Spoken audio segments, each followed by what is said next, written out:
Welcome to Lesson 20B, Managing Data in MVC. In Lesson 19B, I showed you how to display data using the ASP.NET MVC framework. In this lesson, I show you how to create a new record, update a record, and delete a record using the entity data model that was created in Lesson 18. On a postback, when the system attempts to bind the data, it not only looks at the form collection, but in the URI query string and the route data as well. This is the order that it searches. First it searches the form collection, then the URI query string, and finally the values from route data. The only downside to letting the system attempt to do the model binding is that it may fail. To handle that case, you should call the modelState.isValid property, which is a property on the controller. In this lesson, you add the ability to add, edit, and delete records on the project that you worked on in Lesson 19B. The lesson requirement is the project created in Lesson 19B, and the hint for this lesson is, don't forget to check the Create a Strongly Typed View checkbox when you create the views. To get started with this lesson, open Lesson 19B. Click the F5 button to run the application. Click the Category tab to see the index view. In this lesson, we're going to add the edit, delete, and add or create views. So open the category controller, navigate down to the create action method that responds to an HTTP post, and change the parameter to category. This way the data binding will happen automatically. We need to check that model state is valid to make sure that the data binding was successful. If it is successful, go ahead and insert the new record. And then once the new record has been inserted, redirect back to the index view.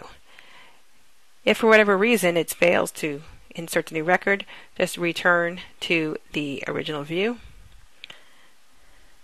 And also, if the model state is not valid, return to the original view. And then in that case, the validation helpers would display the error messages. Right-click anywhere and select Add View to add a Create View. Click the Create a Strongly Typed View checkbox. Select Category for the data class.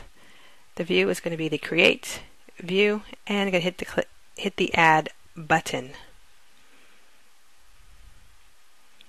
Now we need to delete the ID field because it's going to be auto-generated by the database. Go ahead and click the F5 button to run the application.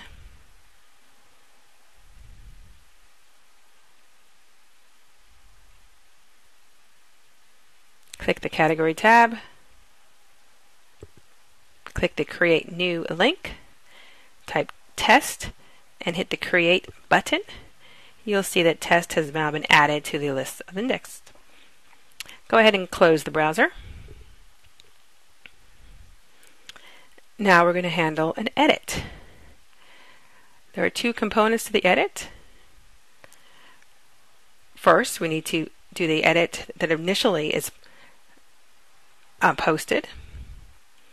So we're going to search by ID for a particular category.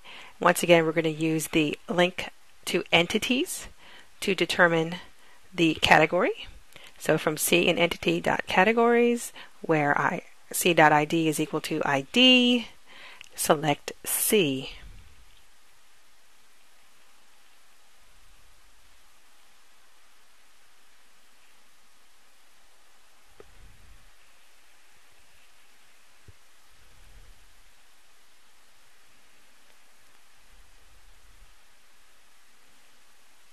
If there is a value returned for the category,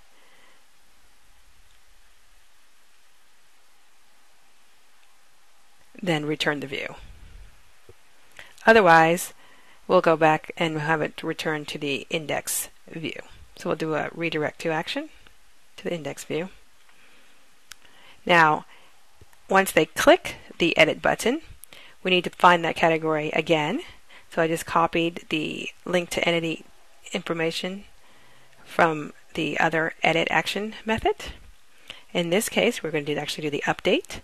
And once the update is complete, redirect to the index page.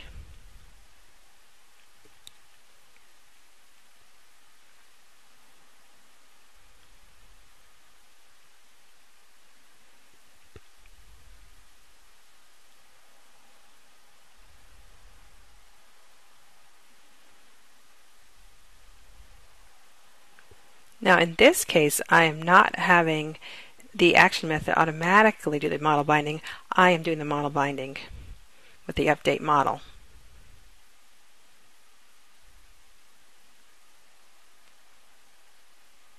And if the category does not exist, then return to the listing in that event. Right click anywhere, select add view. New view is going to be edit. And click the add button. In this case, we don't want them to edit the ID, so instead of a text box, we're just going to show the value of the ID. We're changing that to model.id.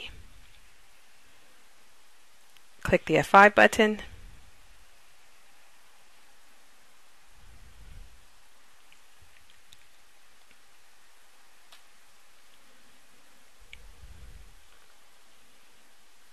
Select the category tab. Select edit, and there is our edit view. Close the browser. Now we're going to work on delete. The delete action method is the same as the edit action method. We're basically searching for a category by ID and returning that view. The delete action method that responds to the HTTP post is different, of course. We once again find the category by looking at the ID. If the category is not null, then we're going to go ahead and try to delete it.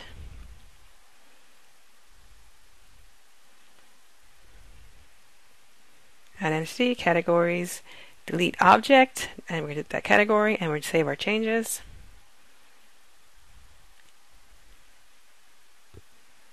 If the delete fails, we'll return back to that view.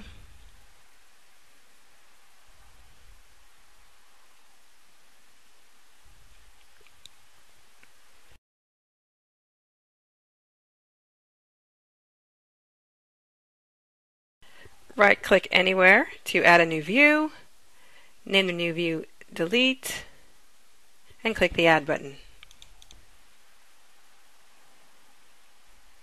Click the F5 button to run the application.